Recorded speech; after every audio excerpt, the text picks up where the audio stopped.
Il faut prier pour les serviteurs, il faut prier pour les chantres. S'il y a des gens qui sont vraiment combattus, c'est les serviteurs de Dieu.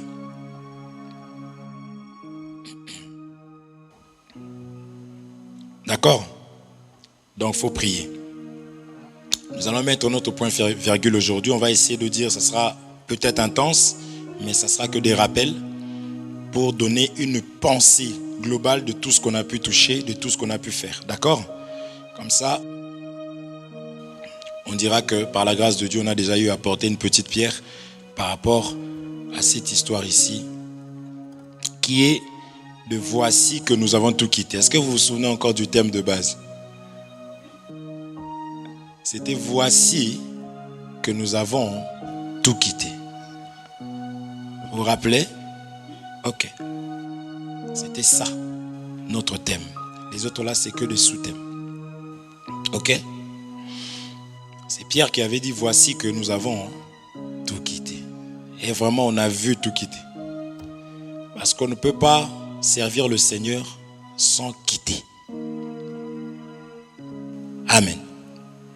On a vu que Gédéon, Pierre qui dit d'abord voici que nous avons tout quitté, c'était pour suivre Jésus-Christ. Amen. Et lorsqu'on quitte tout, lorsque nous suivons le Seigneur Jésus-Christ, il y a des choses que Dieu se doit de faire pour notre liberté ou pour notre paix dans la marche. Vous comprenez ça? Qu'est-ce que Dieu doit faire? Dieu doit nous libérer. C'est pour ça qu'on a lu Juge chapitre 6, n'est-ce pas? Gédéon trouve grâce. Parce que dès lors où le Seigneur t'envoie sa parole, c'est la grâce. Est-ce que vous êtes là? Vous êtes là? Seigneur notre Dieu, nous te remettons ces moments entre tes saintes mains, ô Père de gloire. Seigneur notre Dieu, nous croyons à ton élévation. Nous croyons à l'œuvre de la croix qui a fait de nous participants du royaume. Et ainsi, nos vies sont cachées en Jésus-Christ dans les lieux célestes. Voilà pourquoi, Seigneur, que ton autorité soit en ces lieux au nom de Jésus-Christ. Tout ce qui n'est pas de toi soit banni au nom de Jésus. Et que ton peuple entende et que ton peuple soit sauvé par la parole. Parce que tu as caché la vie, la liberté, la puissance dans la parole. J'écarte toute distraction au nom de Jésus. Amen. Amen. Dieu vient voir Gédéon dans Juge chapitre 6. Là, nous, ce n'est pas le moment. Merci. Dieu vient voir Gédéon dans Juge chapitre 6. Il lui dit, il lui fait grâce. Il a vu l'ange de l'Éternel. L'ange de l'Éternel, c'est un messager, n'est-ce pas? Le message véritable, c'est la parole. Amen. Et la parole a pour rôle de dévoiler. Dieu va lui dire ceci. Va dans la maison de ton père. Tu verras, tu verras, tu verras. Amen. Et il se devait de pouvoir détruire. Comprenez? Il devait détruire l'autel de Baal qui appartenait à son père. Il devait du moins renverser l'autel pour respecter les Écritures. Et il devait, sur l'autel, il y avait un pieu sacré qu'il devait abattre, il devait détruire. Amen. Et nous verrons que Dieu ne lui a pas donné quelque chose pour aller détruire ça. Donc, nous interprétons directement que la parole du Seigneur suffit pour détruire les œuvres des ténèbres. Ok? Sinon, ça aurait été compliqué par Gédéon. Et il faut savoir ceci, que tout ce que le Seigneur nous dit, tout ce que le Seigneur nous demande, tout ce qui est écrit dans la parole de Dieu, ce n'est pas quelque chose à vivre pendant un moment et après ça s'arrête, non. C'est quelque chose qui doit être permanente. Est-ce qu'on se comprend?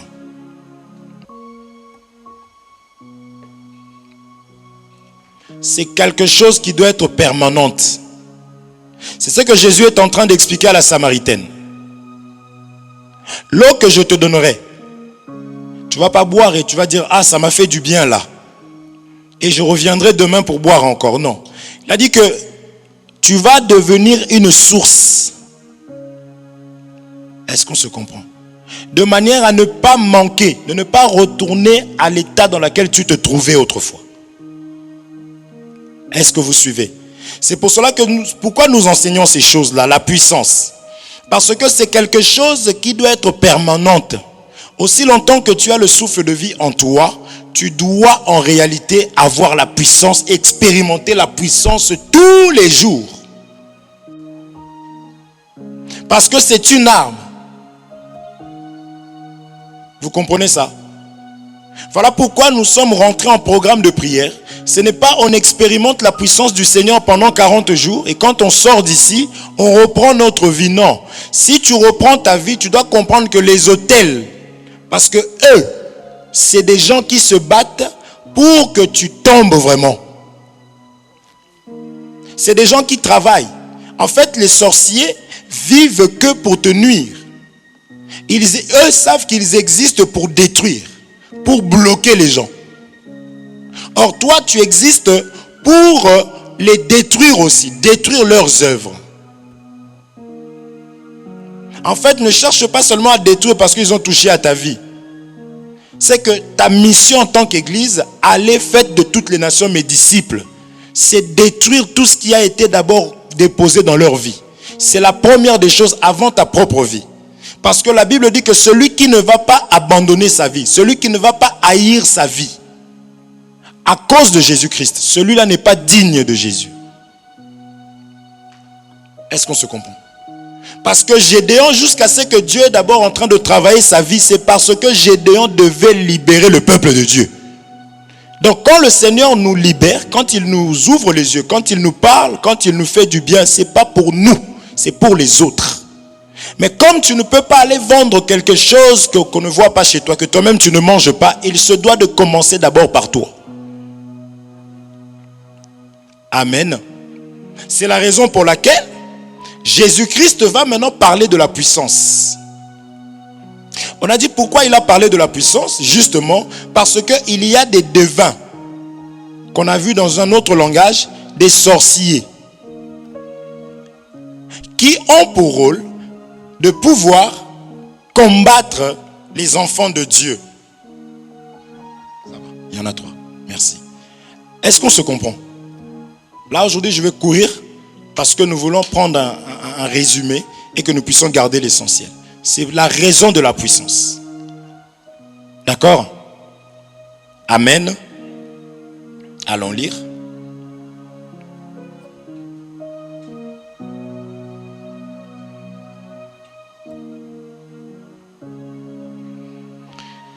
Éphésiens chapitre 6, verset 12.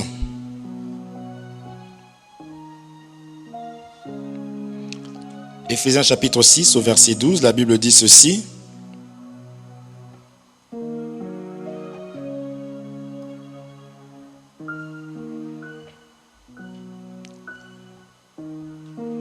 Éphésiens chapitre 6 au verset 12.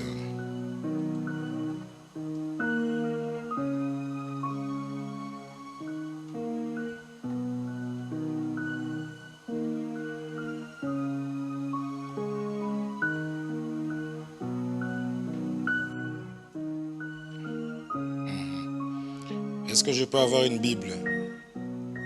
S'il vous plaît. Comme par hasard.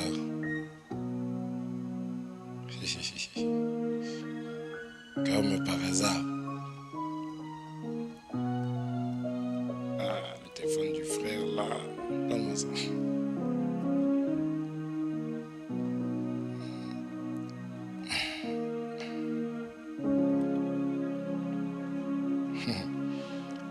C'est ça que je vous demande que il faut vraiment que Dieu nous aide. C'est ce qu'on va voir dans le ministère, que c'est le travail de tout le monde. Vous avez vu en ce moment-là, en ce moment, normalement dans vos cœurs, vous êtes censés commencer à intercéder. Est-ce que vous comprenez? Est-ce que vous comprenez? Là dans vos cœurs, vous êtes censés commencer à intercéder maintenant. Est-ce que vous avez remarqué qu'à chaque fois on a un truc, on a un bruit là-bas, on a le téléphone, ainsi de suite. Vous comprenez? C'est ça notre mission, nous existons pour ça.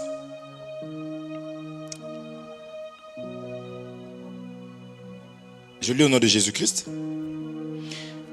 Ici c'est Paul qui parle encore, par rapport à tout ce que nous disions, les sorciers, tout ça. Car nous n'avons pas à lutter contre la chair et le sang, mais contre les dominations, contre les autorités, contre les princes de ce monde de ténèbres, contre les esprits méchants dans les lieux célestes. Amen. La suite dit, tu connais ça bien, c'est pourquoi prenez toutes les armes de Dieu. Amen. Donc ici encore, Pierre nous rappelle, nous parle que nous avons à combattre, à lutter. Ce n'est pas l'histoire de la chair, mais ce sont des esprits. S'il s'agissait que de la chair, je pense que on aurait tous commencé à faire la muscule. Vous comprenez ça? On aurait tous commencé à faire la muscule. On aurait vraiment travaillé. Parce qu'on sait que c'est la chair. D'accord? Mais ce n'est pas la chair. On a appelé ça comment? Les dominations. Contre les autorités. Contre le prince de ce monde de ténèbres. Amen. C'est quelque chose qui a été déjà. On a vu ça par des signes. On a vu Gédéon, les Madianites. Le peuple d'Israël travaillait mais n'arrivait pas à jouir de ce qu'il récoltait, ainsi de suite. N'est-ce pas? On a vu ça avec les Récabites qui n'avaient pas le droit de jouir, de prendre du vin, qui n'avaient pas le droit d'acheter, qui n'avaient pas le droit de bâtir. Vous comprenez ça? C'est des choses qui existent, qui subsisteront comme ça. C'est ce que la parole de Dieu déclare. Pour que moi, je ne m'endorme pas.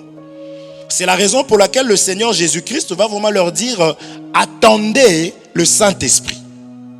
Et la Bible dit « Vous recevrez une puissance ». Amen. C'est ce qu'on avait vu déjà la fois dernière. Ok? Donc c'est quelque chose à ne pas négliger, à ne pas minimiser. Et c'est quelque chose qui va durer tout le temps, à chaque moment. Il faut qu'un enfant de Dieu ait la puissance. Est-ce qu'on se comprend? C'est très important. Maintenant, l'apôtre Paul est en train de nous dire ici qu'il faut prendre toutes les armes. Pourquoi? Parce que nous allons lutter. Parce que nous n'avons pas à lutter contre la chair, mais nous allons lutter contre les esprits méchants. Voyez? Donc nous sommes en guerre. Si le président Macron se tient devant la télé et dit « Nous sommes en guerre », vous allez voir la réaction de chacun. Et surtout ceux qui se disent chrétiens. Vous allez voir vraiment quelqu'un en train de pleurer. Pour dire que la parole de Dieu dit on est en guerre. Vous voyez? C'est une guerre gentille. Parce qu'au fin fond de mon cœur, je ne crois pas tellement au Seigneur. Mais un enfant de Dieu, quand il entend ça, il va se préparer tout le temps. Il faut prendre les armes. Vous comprenez? Ce n'est pas un temps, ce n'est pas pendant 40 jours, mais c'est tout le temps. Est-ce que vous comprenez?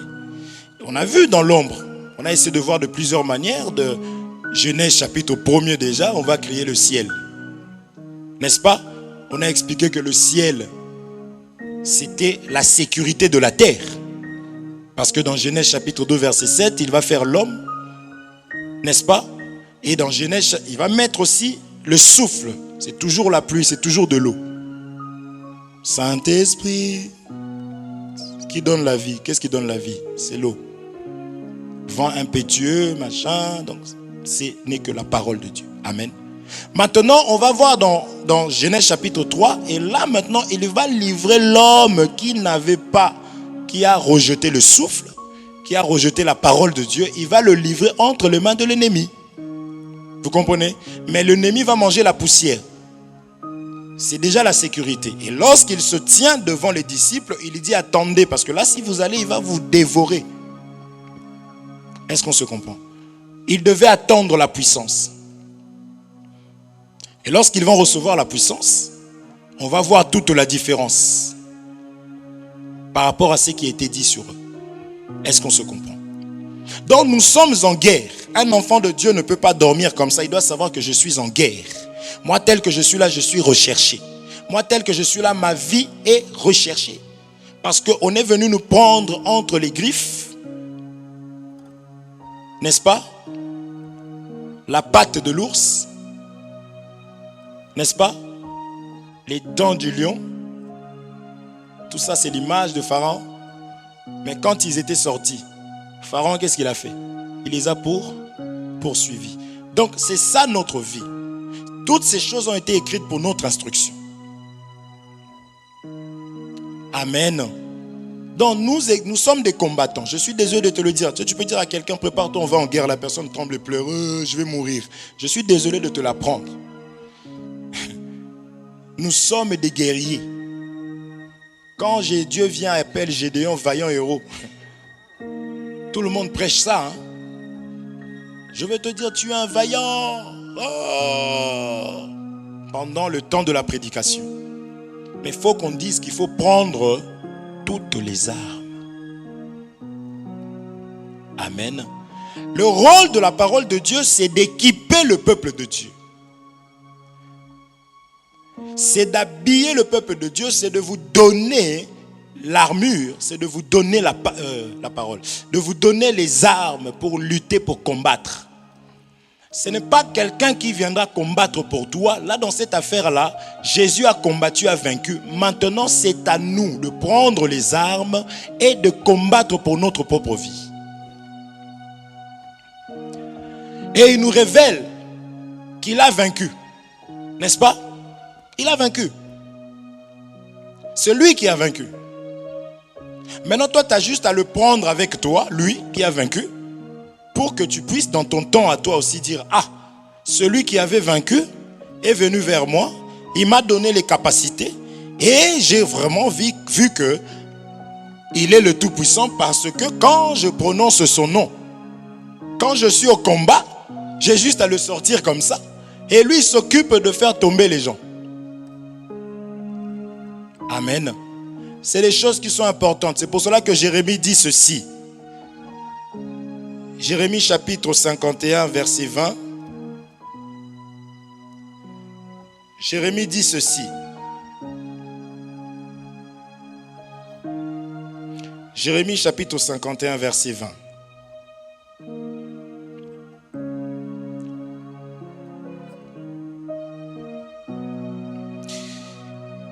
Tu as été pour moi un marteau, un instrument de guerre. J'ai brisé par toi des nations. Par toi, j'ai détruit des royaumes. Par toi, j'ai brisé le cheval et son cavalier. Par toi, j'ai brisé le char et celui qui était dessus.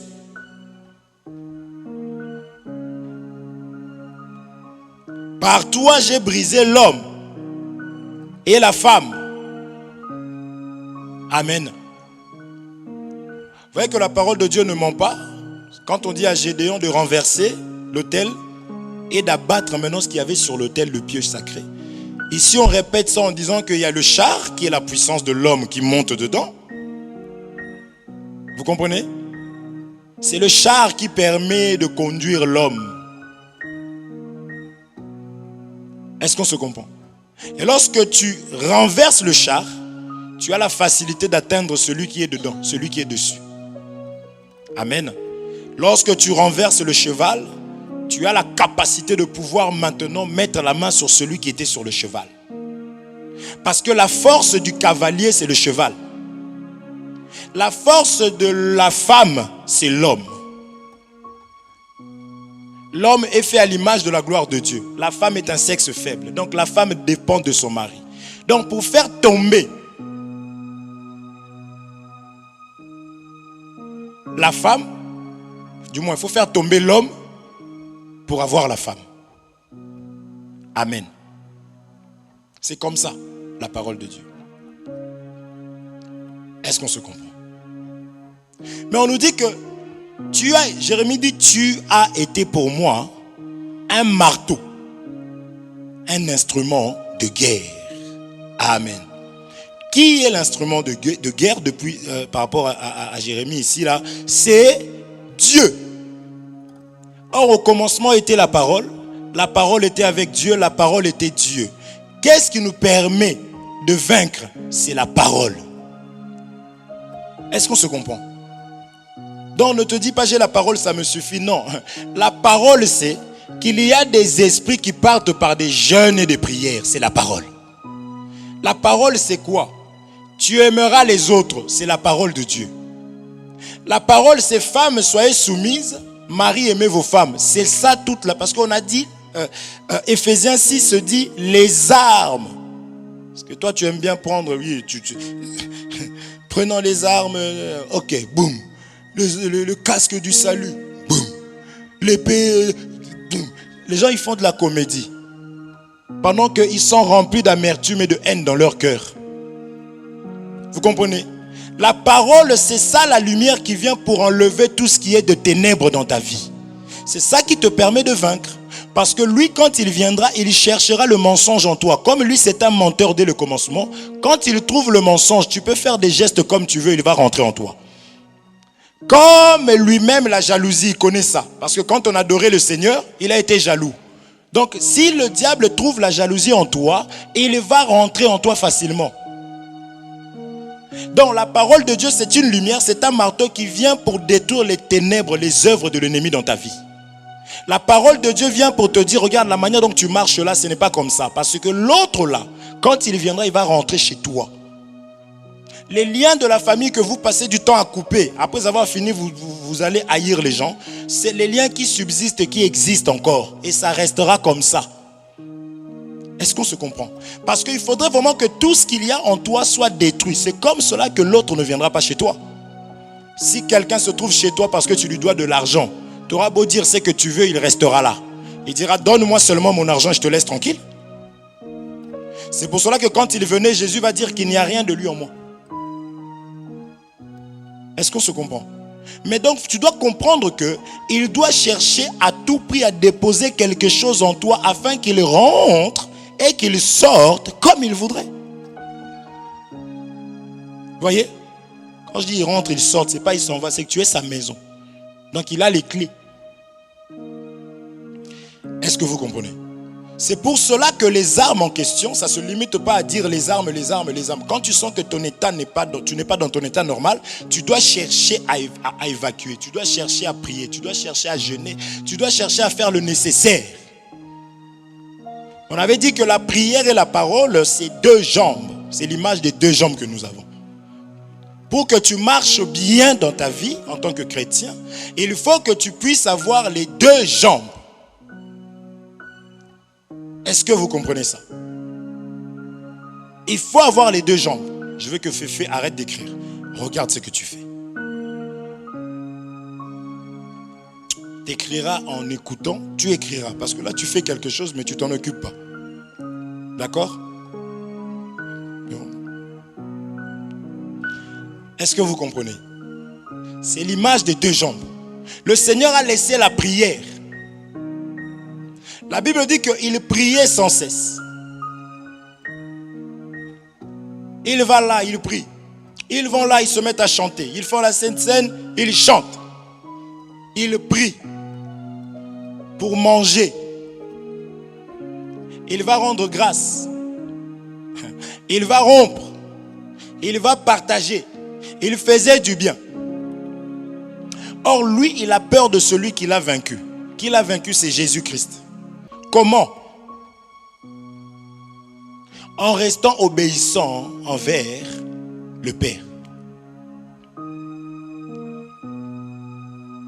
Vous êtes là?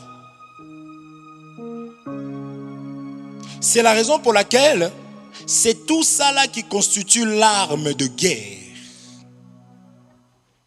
Est-ce que vous suivez? C'est ça qui constitue l'arme. Et là-bas, on a appelé ça les armes. Parce que quand on rentre dans la parole, ça je commence à détailler, à décortiquer petit à petit. Vous comprenez déjà. Amen. Comme il ne doit pas y avoir quelque chose qui est de lui en toi, il faut que tu sois saint. Soyez saint comme moi, votre Père, je suis saint. Vous comprenez ça? Vous comprenez? Qu'est-ce qu'on a dit à Moïse? Qu'est-ce qu'on avait dit à Moïse? Au buisson ardent.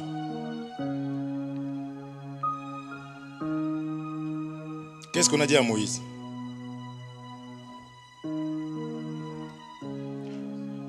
Ôte tes sandales. Parce que le lieu où tu te trouves est une terre sainte. J'avais pris ma version où il y avait écrit est un lieu, une terre consacrée. Amen. Donc c'est par des consécrations qu'un autre ne pourrait pas nous toucher. Est-ce que vous comprenez? Il faut être consacré. C'est-à-dire il faut réellement appartenir à Dieu. Par la prière, par toutes ces choses-là. Lorsque vraiment il t'arrive de brancher, il faut savoir que Dieu a prévu déjà la solution qui est l'eau qui va venir te laver, mais par la repentance. Vous comprenez? Ne parlez pas comme d'autres disent, c'est trop dur. Ce qu'il dit, c'est trop dur. C'est trop dur par rapport à quoi? Puisque lui, il a tout accompli. Mais c'est à nous d'obéir. Que quand je sens que dans mon cœur, j'ai mal agi, je me dois d'arranger tout simplement. Et après cela, je repars encore vers mon Dieu, je continue mon chemin. Parce qu'il ne faut pas qu'il y ait des choses de l'autre en moi. C'est pour cela que Jésus est venu. Donc ici, lorsque Jean-Baptiste se retourne et regarde Jésus, il dit, voici l'eau qui est la solution pour l'humanité. Parce que l'humanité était dans la brousse, l'humanité était vraiment souillée, très sale. Vous comprenez? Voici l'agneau de Dieu qui ôte quoi? Les saletés. Voici l'eau qui emporte la souillure. C'est comme cela que lorsque nous nous lavons, tu viens de jouer au foot sous la pluie. Et puis tu rentres à la maison. Va dans la salle de bain. Pauvre eau, très propre. Tu l'ouvres comme ça. Tu règles même. L'eau là va se sacrifier pour toi. Tu te frottes un peu. Prends seulement l'eau, mets comme ça. Maintenant, regarde en bas. Tu vas voir ce que l'eau ramène. Amen. Tu vas voir tout ce que l'eau ramène. C'est pour cela que je disais aussi tout à l'heure différemment. Dieu, lorsqu'il crée, on nous dit au commencement, Dieu créa le ciel. Qui dit le ciel, dit de l'eau. Amen. Qui dit de ciel, dit la pluie, n'est-ce pas? Mais c'est ça, l'agneau de Dieu a été immolé avant la fondation. Il est le premier en tout. Est-ce que vous comprenez? Et quand on arrive dans les parvis, il ne fallait pas que l'eau manque. Parce qu'on ne peut pas aller à la rencontre de Dieu sans la cuve des reins qui permettait de se laver. C'est ce que nos cousins musulmans font. Avant de prier, ils se lavent la tête, ils se lavent les mains. Amen. Aujourd'hui, ces choses sont rendues spirituelles. Parce que tu peux vraiment laver tes mains et ta tête, mais si ton cœur est voleur, menteur, tu n'es pas pur devant Dieu. Arrêtez. C'est ça qu'on appelle l'hypocrisie. Donc on ne peut pas se sanctifier pendant un temps. C'est-à-dire que je vis comme je veux, je vole, je triche, je vis avec les femmes des gens. Je prends les copines comme je veux. Mais pendant un temps, ce que vous appelez carême, que nous ne faisons pas. Nous sommes dans le carême éternel. Est-ce que vous comprenez ça? C'est-à-dire que je n'ai pas un temps, je laisse mon hypocrisie pendant un moment. Et puis tu vois même la manière de s'habiller change pendant ce temps-là seulement. Et dès que c'est fini, c'est-à-dire qu'on s'est sanctifié pendant un temps. Non. Ça, c'est notre quotidien, nous, en tant qu'enfants de Dieu. Nous pardonnons. Nous nous lavons tous les jours. Est-ce que toi, tu peux attendre qu'une date pour un... C'est-à-dire que... Pour te laver, hein? Combien sera... Même si tu te laves une fois, ça va sentir encore. Est-ce que vous comprenez? Nous, c'est tous les jours. On fait du bien tous les jours. On pardonne. On se sanctifie. Quand ça ne va pas, Seigneur, je reconnais mes erreurs. Sans que quelqu'un vienne te dire, parce que Dieu a mis en nous le Saint-Esprit. Parce qu'avec la souillure comme ça, là, tu ne peux pas. Ta prière est une abomination. Est-ce qu'on se comprend? Donc j'explique que c'est par là que l'ennemi va rentrer. Donc l'arme de guerre, c'est ce que vous entendez là, l'enseignement. Mais il faut utiliser ça en pratiquant la parole de Dieu. Amen. Si Dieu dit tu dois aimer, parce que Pierre avait posé cette question. Seigneur, combien de fois devrions-nous pardonner? Toi et moi, quand on entend ça, on comprend qu'ils étaient aussi comme nous. Vous savez, des gens qui étaient très très embêtantes. Ça ne manquera pas. Et Jésus le regarde. Moi, je crois qu'il allait lui dire, bon, 7 fois. C'est facile. Il dit, si ton frère pêche contre toi 7 fois jour, et que les 7 fois, regardez la part de celui à qui on a offensé et la part de celui qui offense. Toi, ta part, c'est que, quel que soit le nombre de fois que ta sœur va pécher contre toi, tu vas devoir pardonner. Parce que pardonne-nous nos offenses comme nous aussi nous pardonnons. Or, tel qu'il est, tel que nous sommes. Mais toi qui offenses les autres, il faut que si tu offenses 7 fois, il faut que les 7 fois qu'on te voie aussi te repentir.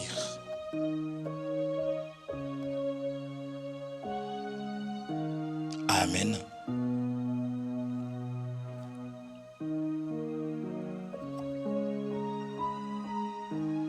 Il faut que les 7 fois qu'on te voie faire l'œuvre. Est-ce qu'on se comprend?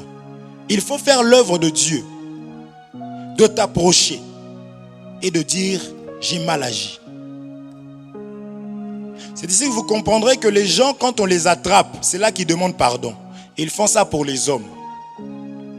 Et avec le temps, on dira que toi, tu as le droit de dire que ça, ce n'est pas un serviteur de Dieu. La Bible dit, vous avez éprouvé ceux qui se disaient apôtres.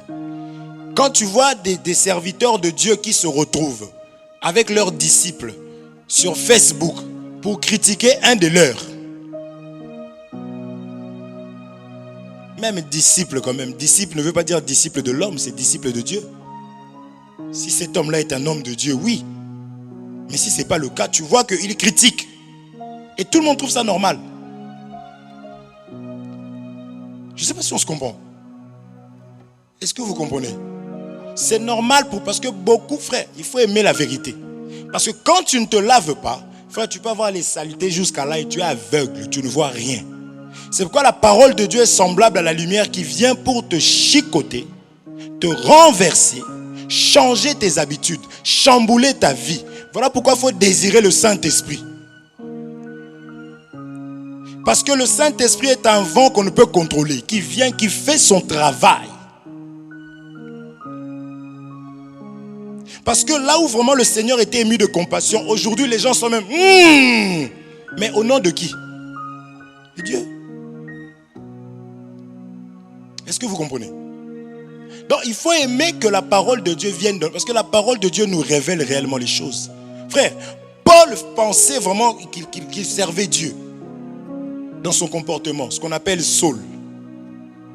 Mais le jour où la lumière est venue, la lumière a commencé par révéler que tu pensais avoir la connaissance, mais tu étais aveugle. Et la lumière va lui envoyer chez un homme pour que cet homme-là puisse faire un travail dans sa vie. Est-ce que vous comprenez? Moi, je pense que si tu rencontres la lumière, mais la lumière, elle va tout faire. Vous êtes là? Non. Il y a des choses qui doivent se faire dans la marche et par des hommes de Dieu. Vous comprenez? Et Dieu va parler à son serviteur. Cet homme-là, il arrive. L'homme-là commence à dire à Dieu, parce qu'il arrive qu'on oublie des fois face à l'émotion. Il dit, mais tu as appris tout ce que cet homme-là fait à tes... Mais Dieu, il connaît tout, non? Et cet homme va arriver. On va prier pour lui. Pendant qu'on priait pour lui, les écailles tombaient. C'est-à-dire que c'était un aveugle tout fait. Donc tu peux avoir les ténèbres comme lumière en toi. Tu critiques les autres, tu piétines les autres, tu te sens vraiment au-dessus. Est-ce qu'on se comprend? C'est pourquoi quand on a la parole de Dieu qui nous dit de nous humilier, d'aimer, il faut bénir le Seigneur. Beaucoup sont enseignés dans le mal pour haïr, pour faire du mal. Est-ce que vous suivez? Donc l'arme en question, c'est la parole. C'est ça l'autel que Gédéon devait bâtir. En fait, quand on parle autel, c'est l'autel qui te combattait. D'accord? Or, pour aller vaincre ça, il te faut aussi avoir l'autel. Or, l'autel véritable, c'est tout simplement Dieu lui-même. Est-ce que vous comprenez? L'autel, c'est Dieu. Voilà pourquoi même les autres, avant d'offrir, ils devaient bâtir l'autel. Amen. C'est d'une façon de dire que je vais offrir sur l'autel. Amen. Ça va? Oui, toi. Ça va? Je vais offrir sur l'autel. Tout ce que je vais faire, pour que ce soit agréé, il faut que je fasse ça sur l'autel. Amen. Pierre, toute la nuit, parce qu'on parlait de la lumière, il a voulu pécher. Un professionnel comme lui. Il était expérimenté, n'est-ce pas? Il sait qu'il faut pêcher la nuit. C'est là qu'on attrape les poissons facilement. Quand je vais lancer le filet, le poisson sera en train de rêver. Et boum, le filet va tomber. Donc il est parti pêcher pendant la nuit. Vous comprenez? Mais il n'a absolument rien trouvé. Vous comprenez? Mais lorsqu'il va voir l'autel va le prendre. L'autel va lui dire, tu vois, il est écrit, tu feras ça, tu feras ça. Il a suivi ça. On lui dit, lance le filet. C'est pourquoi il faut aimer la parole du Seigneur. Il aurait pu dire, je suis fatigué moi. J'ai passé toute la nuit. Je n'ai rien trouvé. C'est ça qu'on appelle l'incrédulité. Mais il a dit, sur l'autel, j'ai péché toute la nuit, je n'ai rien trouvé. Mais sur ta parole, est-ce que vous comprenez? Il a lancé et il a eu un résultat favorable. Amen. C'est ça qu'on appelle l'autel. L'autel, c'est Jésus-Christ, c'est la parole de Dieu. Quand tu fais toutes choses par la parole de Dieu, tu seras éclairé. La Bible dit, depuis que le monde est monde, la Bible ne dit pas ça, hein? C'est-à-dire que la lumière, quand elle éclaire les ténèbres doivent fuir. C'est la raison pour laquelle dans ce combat contre les ténèbres, nous devons avoir la lumière qui est la parole. Voilà pourquoi on précise que Pierre a péché toute la nuit, n'a rien trouvé. La nuit, c'est les ténèbres, c'est la confusion. Mais lorsque Jésus arrive, lui qui est la lumière, vous comprenez? Donc l'autel n'est pas autre chose si ce n'est l'évangile. C'est pourquoi vous verrez d'autres autels se lever, c'est-à-dire d'autres évangiles, mais ils vont lire la Bible pour te confondre. Tu as le droit de demander c'est écrit où? Amen. C'est écrit où? On n'a pas besoin de raisonnement, mon frère. On n'a pas besoin d'expérience. Moi, ce que je vous dis là, vous parlez contre les femmes, vous ne voulez pas que les femmes puissent enseigner. Moi, ma femme, une fois, j'étais par terre chez moi, j'étais attaqué. Ma femme, elle a prié pour moi, Dieu a agi. Alors?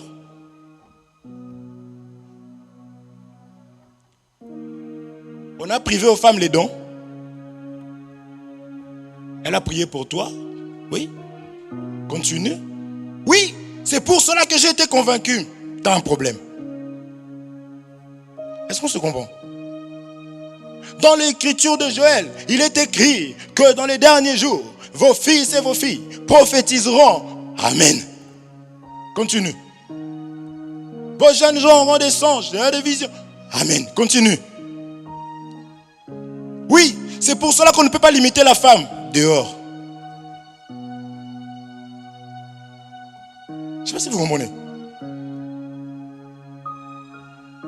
Nous ne sommes pas dans ce siècle-ci. Le Seigneur utilise les femmes. D'accord. Je ne veux pas te voir dire que Rabbi ne change pas. Dieu va se conformer au siècle présent. Parce qu'il y a eu beaucoup des hommes de puissance qui parlent en langue comme ça, sans rien. C'est-à-dire pas de message devant le peuple.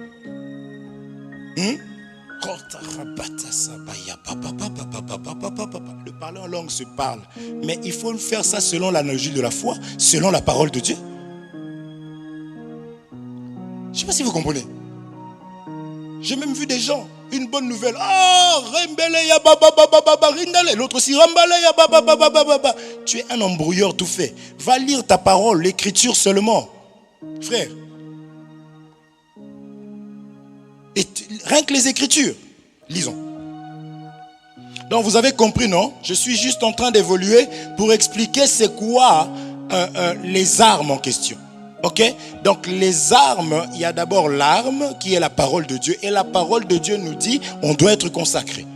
C'est une arme. La parole de Dieu dit il faut jeûner. C'est une arme. La parole de Dieu dit il faut prier. C'est une arme. La parole de Dieu dit il faut veiller. C'est une arme. La parole de Dieu dit il faut aimer les autres. C'est une arme. La parole de Dieu dit il faut une vie de consécration. La sainteté. Vous comprenez? La parole de Dieu dit il faut servir. C'est une arme. La parole de Dieu dit que ce que vous recevez là, il faut aussi qu'en retour que vous puissiez donner à la personne qui vous enseigne. C'est une arme. Est-ce qu'on se comprend? C'est une arme. Le lieu où nous sommes là, c'est un endroit où nous payons. La parole de Dieu dit qu'il faut contribuer. Vous croyez que l'œuvre de Dieu va se faire comment?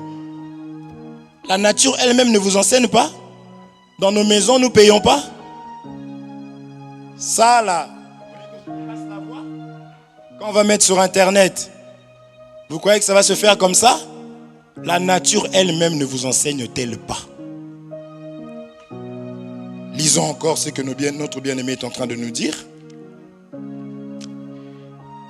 On va lire 1 Corinthiens chapitre 1 verset 18 à 21. Regardez, 1 Corinthiens 1 verset 18 à 21.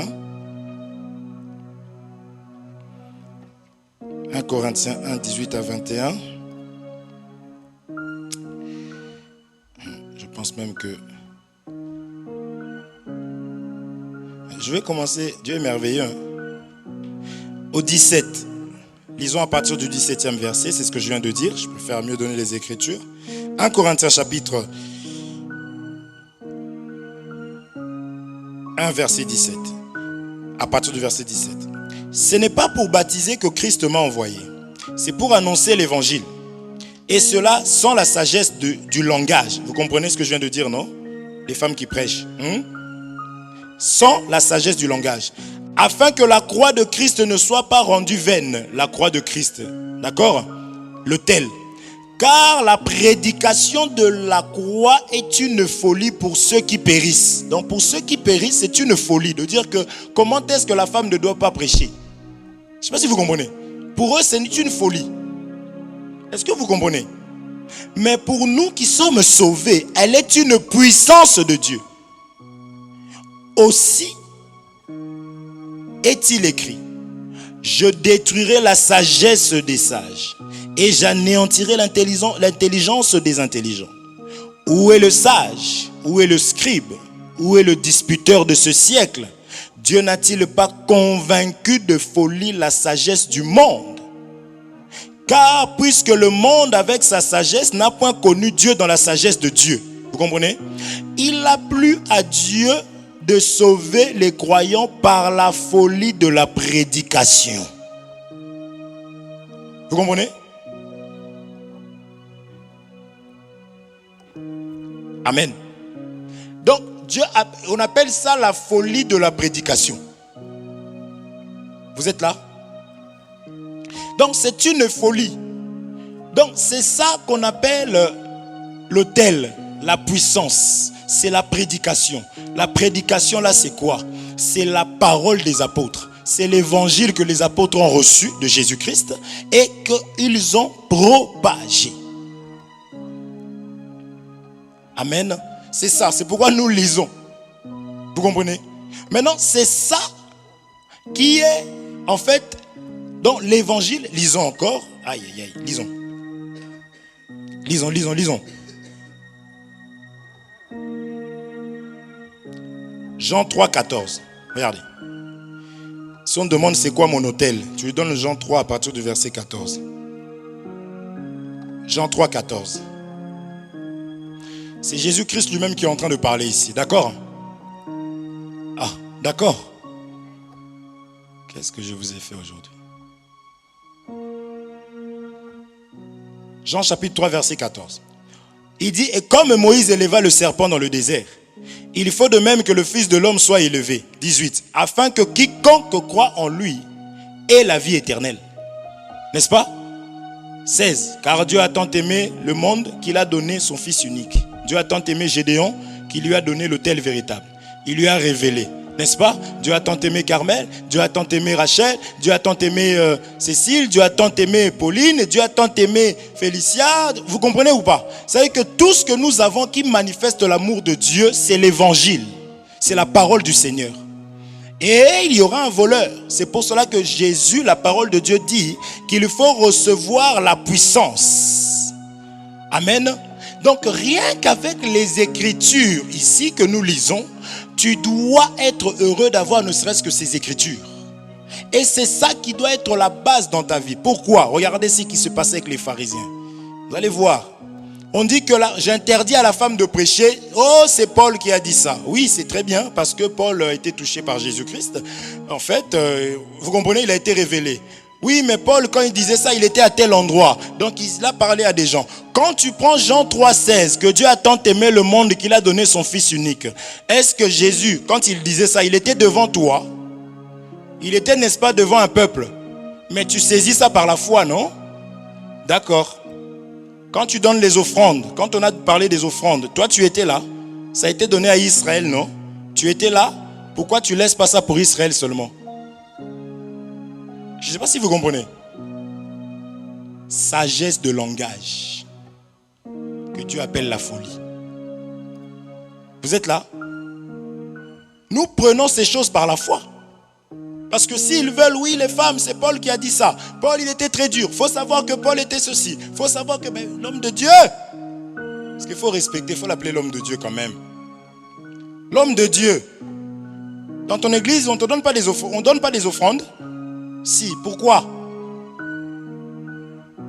Mais parce que c'est biblique. Oh! Donc, tu arrives à voir là-bas, mais ici, tu ne vois pas. Hein? Est-ce que vous comprenez? C'est la même Bible qu'ils ont, qu'ils ouvrent et qu'ils lisent. Matthieu 22, 29. Regardez. Matthieu chapitre 22, verset 29.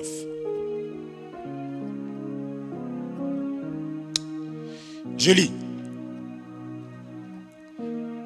Jésus leur répondit, vous êtes dans l'erreur. Regardez, leur erreur vient d'où? Vous êtes dans l'erreur.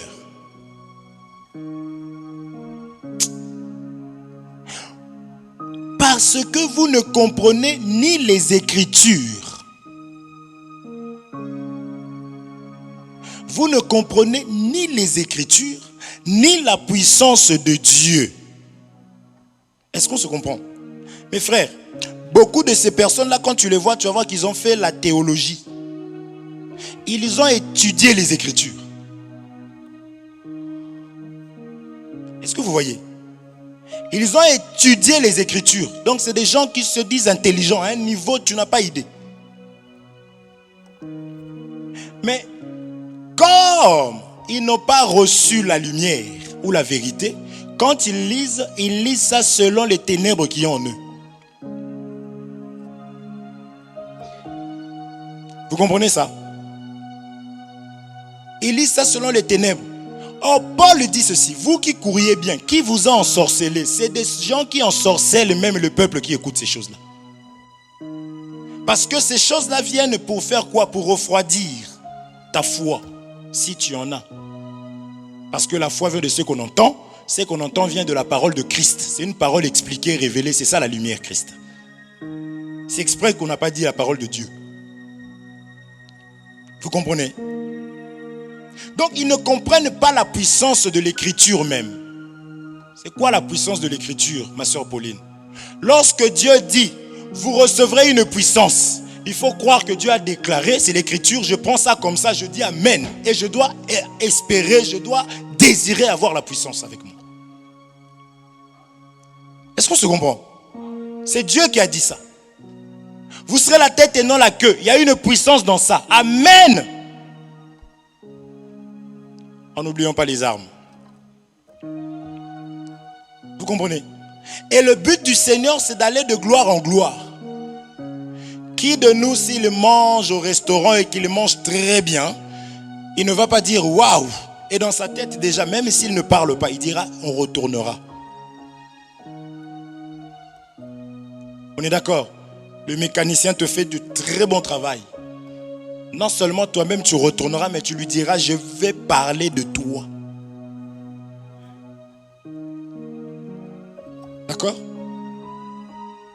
Donc tu ne peux pas attendre, comme certains font, à la fin de décembre, le 31 décembre, pour passer à l'année prochaine. Seigneur, cette année, je veux être grand. Je vais te craindre. Je serai riche. C'est pourquoi les gens qui écrivent les textos là, à la fin de l'année, là, donc bon, on supporte, hein. Mais si vous m'entendez, ne m'envoyez pas ces choses-là, s'il vous plaît. Je ne sais pas si vous comprenez. C'est comme quelqu'un, tu as ton examen. C'est quand les examens? Juin. Maintenant, tu attends. Tu révises. Hein? Au dernier moment, tu reprends toutes tes matières de l'année. Hein? Vous rigolez? Quand je vois le sourire de Nanou, j'aime ça. Tu reprends tout ça là et tu vas mémoriser tout ça. Et maintenant avec ça tu vas. J'aurai mon examen. Seigneur, cette année, la nature elle-même ne vous enseigne-t-elle pas? Vous comprenez? C'est pour cela que nous devons jeûner tout le temps. Nous jeûnons. C'est comme ça qu'on va réussir. Nous prions, nous veillons. L'état dans lequel nous sommes là, ça doit être comme ça et désirer plus de gloire en gloire. Vous êtes là? Point virgule. Dieu fera grâce. D'accord? Mais je continue à courir. Donc l'autel, c'est l'évangile. C'est la parole de Dieu. C'est Paul qui dit, n'est-ce pas, que ceux qui servent à l'autel puissent manger à l'autel, n'est-ce pas? Et après il explique que c'est normal, c'est comme cela que ceux qui prêchent, ceux qui évangélisent doivent manger de l'évangile. Donc l'évangile c'est l'autel qui renverse, qui détruit. Et si on te demande quoi, tu dis Jésus a été élevé, c'est l'œuvre de la croix en fait. Ça, on appelait ça la folie de la prédication de la croix. C'est ça notre autel.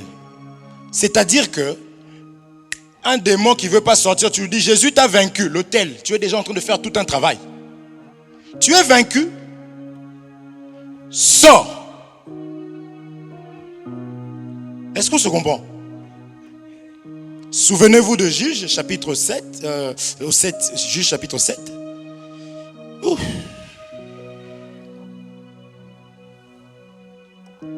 Juge chapitre 6, 7. Dieu regardant Gédéon, il voit que Gédéon était pas bien. Qu'est-ce qu'il lui dit? Si tu as peur de descendre seul, ça peut arriver en tant qu'enfant de Dieu, frère. Si tu as peur de descendre seul, prends avec toi Pura. Amen. Donc ici, Pura est l'image de la puissance. Vous comprenez? Vous comprenez? Tu rêvais. Attendez à la chambre haute. Attendez Pura. Attendez le Saint-Esprit. Attendez la puissance. Et il va décortiquer en disant, puisque tu as peur, parce que malgré le Saint-Esprit, il peut arriver que...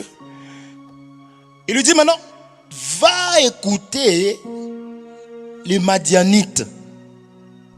Et l'autre va parler du songe. Et l'autre va donner l'explication. Gédéon a été fortifié. Vous comprenez ça? Il a été vraiment fort. Donc la parole de Dieu, l'enseignement, la lumière, c'est ça la force, c'est ça les capacités. Donc puisque le Seigneur dans son amour, il nous envoie sa parole, il nous permet de pouvoir vraiment savoir et connaître l'importance de la puissance de Dieu. On doit saisir la puissance de Dieu. Sinon nous allons tomber comme Saül. La prière et la parole. La prière et la parole.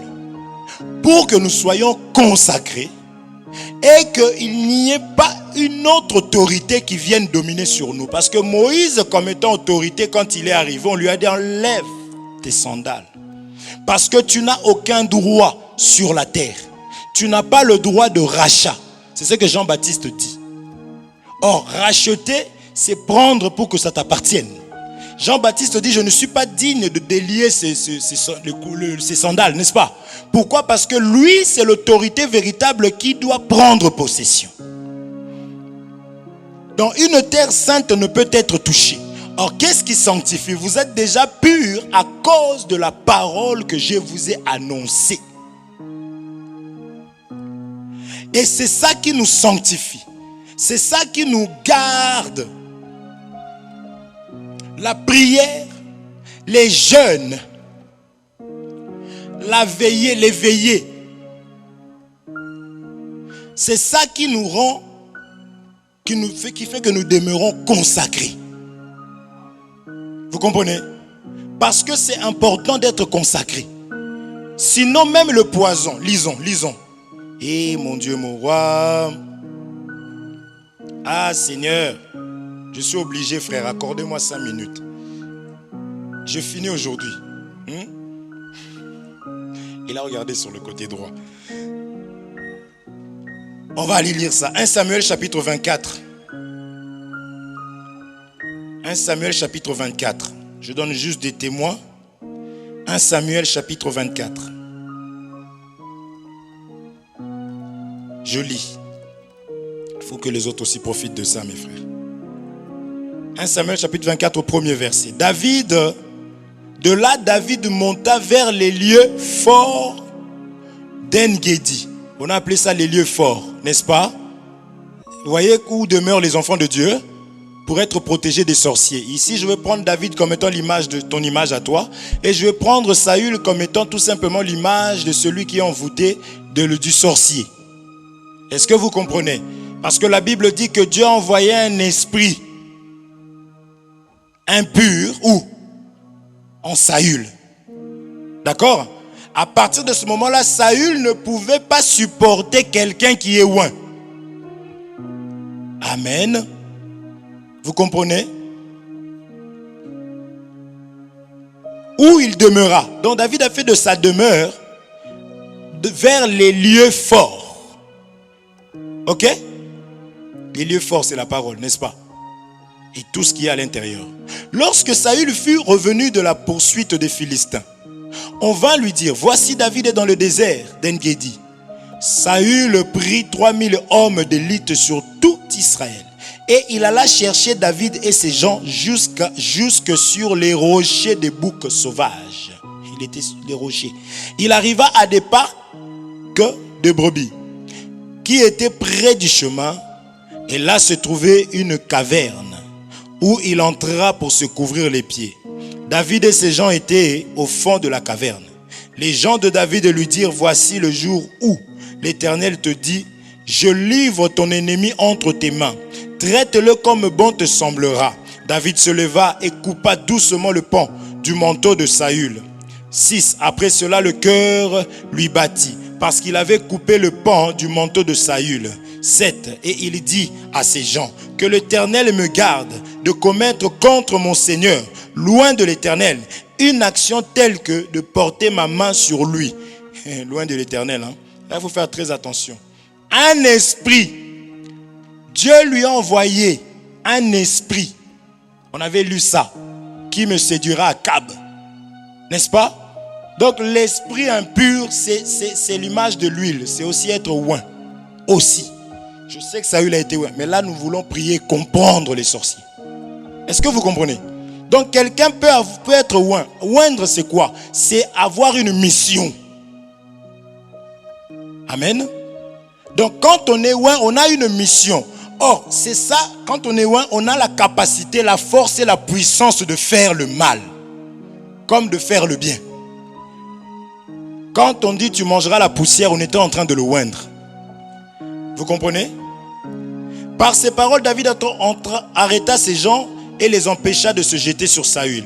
Puis Saül se leva pour sortir de la caverne et continue son chemin. Après cela, David se leva et sortit de la caverne. Il se mit alors à crier après Saül. « Oh roi, mon Seigneur !» Saül regarda. J'avance. Donc on va rapidement au 25 encore. Vous allez voir. 25. Premier. On lit encore. Ces choses se sont produites plusieurs fois. Ok? Samuel mourut. Oh.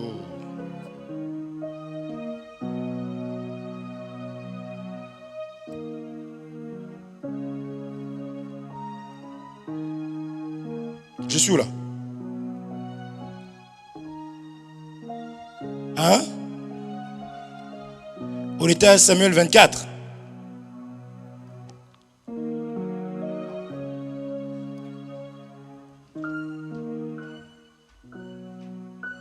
C'est où qu'on voit David prendre la cruche? C'est dans Samuel combien? Aidez-moi s'il vous plaît. Pardon? C'est 1 Samuel 26. Merci. Heureusement que tu es là, toi. Je lis 1 Samuel chapitre 26. Les Iphiens allèrent auprès de Saül à Gibéa et dire: David n'est-il pas caché sur la colline de Aquila? Donc ce type-là vivait dans le rocher, frère. Vous comprenez? Vous êtes là? C'est ça la nature d'un enfant de Dieu. Une vie de consécration, c'est ça. C'est la prière, la sanctification. Donc tu demeureras en haut. Ils ont dit leur Dieu est un Dieu des montagnes. Vous comprenez ça? On va les attendre dans la plaine. Ok? David n'est pas caché sur le colline de Aquila. En face du désert, Saül se leva et descendit au désert de Ziph avec 3000 hommes de l'élite d'Israël pour chercher David dans le désert de Ziph. Il campa sur la colline de Aquila, en face du désert, près du chemin. David était dans le désert et s'étant aperçu que Saül marchait à sa poursuite au désert, il envoya des espions et apprit avec certitude que Saül était arrivé. Alors David se leva et vint au lieu où Saül était campé. Écoutez l'état de Saül qui n'avait pas la prière. Regardez. Avec Abner, fils de Ner, chef de son armée. On parle du chef de l'armée. Saül couchait au milieu du camp et le peuple campait autour de lui. David prit la parole et s'adressant à Achimélec, Étienne et Abishai, fils de Tserouja et frère de Joab, il dit: qui veut descendre avec moi dans le camp vers Saül? Et Abishai répondit: moi je descendrai avec toi. David et Abishai allèrent de nuit vers le peuple. Et voici Saül était couché, dormait au milieu du camp. Et sa lance était fixée en terre. Son arme de combat. Ok. À son chevet. Abner et le peuple étaient couchés autour de lui. Abishai dit à David: Dieu livre aujourd'hui ton ennemi entre tes mains. Laisse-moi, je te prie, le frapper de ma lance et le clouer en terre d'un seul coup, pour que je n'ai pas à y revenir. Mais David dit à Abishai: ne le détruis pas, car qui pourrait impunément porter la main sur loin de l'Éternel? Peut-être quelqu'un va dire: mes frères, on n'a pas le droit de... Vous comprenez? C'est Dieu qui va... Nous détruisons les œuvres de l'ennemi. Est-ce que vous comprenez? Nous détruisons les œuvres de l'ennemi. Ok? Et quand il dit c'est Dieu qui le fera, Dieu est la parole. C'est pourquoi nous faisons ce que Dieu nous dit. Et c'est ça qui va détruire. D'accord? Alors, on nous dit ceci. Et David au 10 dit: l'Éternel est vivant. Oh là là là là. Et dit: l'Éternel est vivant.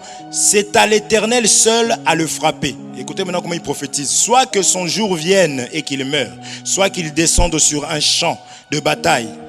Le téléphone il bouge tout seul. Je vous assure, la Bible bouge. Soit qu'ils descendent sur un champ de bataille et qu'ils meurent et qu'ils périssent. Loin de moi, par l'Éternel, de porter la main sur loin de l'Éternel. Prends seulement la lance qui est à son chevet avec la cruche d'eau et allons-y. Amen. C'est ça que je suis en train d'expliquer. Un enfant de Dieu marche avec la parole et la prière. Saül, quand on lui prend la cruche et la lance, frère, il n'a plus de force. Amen. La cruche et la lance comme étant le symbole de la parole et de la prière. Vous êtes là? Et pourquoi ceci? Je finis mon écriture. Je fais violence aujourd'hui. Oh Jésus. Nombre chapitre 23, verset 23. Nombre 23, 23. Rapidement. Nombre chapitre 23, verset 23. La Bible me dit ceci. L'enchantement ne peut rien contre Jacob. Amen. C'est à cette seule condition, qui est la parole et la prière et tout le reste, que l'enchantement, c'est-à-dire les envoûtements, ne pourront rien contre une telle personne. Amen. Jordi, j'espère que tu ne dors pas. Pourquoi? C'est Jésus qui parle ici et je finis par là. Jésus explique ceci. Regardez, Marc chapitre 16, verset 16 et je finis. Marc chapitre 16, verset 16. Dernière écriture, Marc 16, 16. La Bible me dit ceci. Celui qui croira et qui sera baptisé sera sauvé.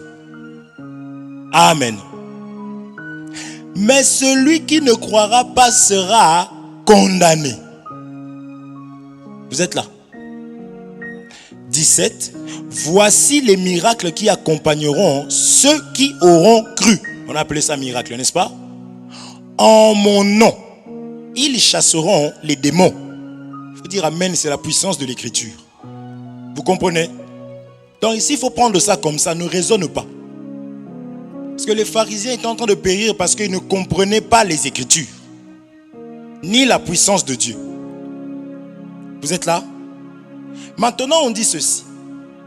Ils parleront de nouvelles langues. Ils saisiront des serpents. S'ils boivent quelques breuvages mortels, il ne leur fera point de mal. Ils imposeront les mains aux malades et les malades seront guéris. Amen. Ça, ces choses-là, c'est pour nous. Il faut les prendre comme telles. C'est ça la puissance de celui qui est baptisé et qui marche selon la parole de Dieu. Vous comprenez? Vous saurez vraiment rendre grâce à Dieu. C'est ça, être une terre consacrée. Même si quelqu'un peut boire quelque chose et cette personne être malade, nous allons prier. En priant pour la personne là, c'est aussi l'autre phase. Il faut prier avec foi parce que c'est Dieu qui a dit ça. Et la personne sera libérée. La personne sera sauvée. Amen. C'est très important. Gardons ça. On a marché pendant longtemps avec ça. Là, j'ai fait exprès de quasiment tout résumer. Le marteau, c'est l'arme de guerre. C'est la parole de Dieu. Parce que Saül dormait. Parce que nous croyons que quand tu es éclairé, tu ne peux pas dormir. C'est pourquoi on éteint tous nos lumières la nuit. N'est-ce pas? Donc si cette lumière peut t'empêcher de dormir, imagine la lumière appelée la parole. Donc lorsque tu commences à somnoler dans ta vie, tu commences à traîner, il faudrait que tu te dises qu'il faut que j'aille chercher la lumière vite. Il faut que j'aille dans des jeûnes, il faut que j'aille dans des prières. C'est une vie de consécration qui fera que plus personne ne va avoir l'autorité dans ta vie. Parce que la terre sainte, on a expliqué que c'est l'homme aussi. Vous comprenez? Donc une terre trempée. Quand il y a la pluie qui descend sur toi, c'est la sécurité dans ta vie. Parce que le serpent mange la poussière. C'est pour cela que la parole de Dieu est combattue.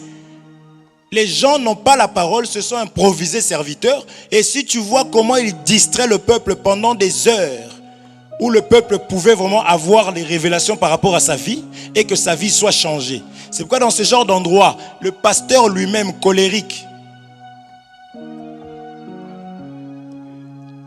Et comme l'homme ne donne que ce qu'il a, même les enfants colériques, ils se mordent entre eux. Si tu entends un langage de certaines personnes qui viennent de finir le culte, tu les entends parler, tu peux t'évanouir. Encore avant le culte, je peux comprendre. Vous comprenez? Or, quand on sort dans ce genre d'endroit, je ne sais pas, vos cœurs sont comment là. Je me dis, Seigneur, je dois faire des efforts. Je me dis, Seigneur, je veux vivre ça. Je ne peux pas sortir encore juste à peine là, tu commences à te disputer. C'est qu'il y a un problème, c'est par rapport à ce que tu viens d'écouter.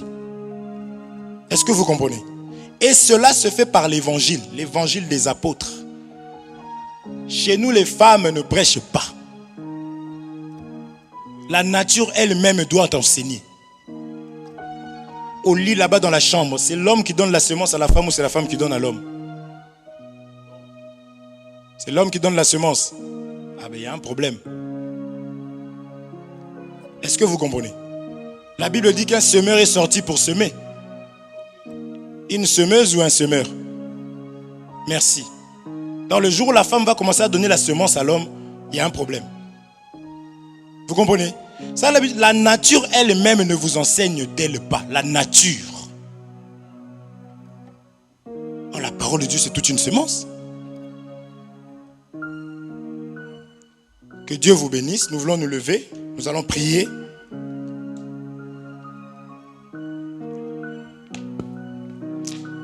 Nous allons élever nos voix et prier. Tu vas élever ta voix là où tu es. Prie afin que la parole de Dieu puisse réellement prendre place dans ta vie. Amen.